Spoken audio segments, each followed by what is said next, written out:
আসসালামু আলাইকুম প্রিয় ভিউয়ার্স, আমি স্বপ্না শরীয়তপুর থেকে বলছি। আশা করি দেশ এবং দেশের বাহিরে যে যেখানে আছেন সকলেই ভালো আছেন, সুস্থ আছেন। ভিউয়ার্স, আমি পশুভিত্তিক ভিডিও বানিয়ে থাকি। আপনাদের কাছে যদি ভালো লেগে থাকে অবশ্যই চ্যানেলটি সাবস্ক্রাইব করে দিবেন এবং লাইক, কমেন্ট, শেয়ার করবেন। ভিউয়ার্স, আপনাদের যাদের রাজহাঁসের বাচ্চা প্রয়োজন আমার সাথে যোগাযোগ করতে পারেন এবং যারা রাজহাঁসের খামার দেওয়ার চিন্তা ভাবনা করছেন আপনারা শুরু করতে পারেন। কারণ রাজহাঁসটা খুবই লাভজনক একটি প্রজেক্ট। এটি খুবই ধৈর্যের প্রয়োজন হয়।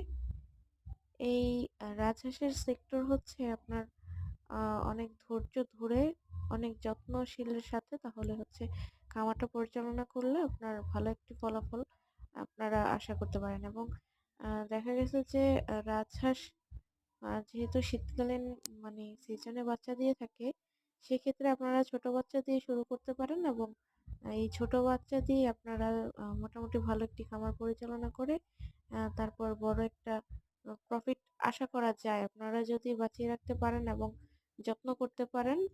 ৮ মাস বয়স হতে শুরু করে ১২ মাস যখন হয় সেই টাইমটায় হচ্ছে ওরা ডিম দিয়ে থাকে, ডিমে এসে পড়ে।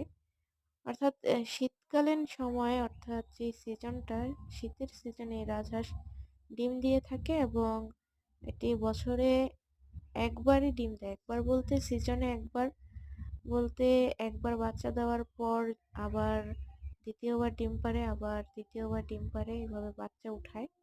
এভাবে ওরা ডিম বাচ্চা করে থাকে। অর্থাৎ বছরে এদের কাছ থেকে বাচ্চা আশা করা যায়। নতুনদের থেকে একবার বা দুইবার বাচ্চা আশা করা যায় এবং পুরানগুলা ৩ বার ৪ বারও দিয়ে থাকে। এটা জাতের উপর নির্ভর করে। ধন্যবাদ সকলকে।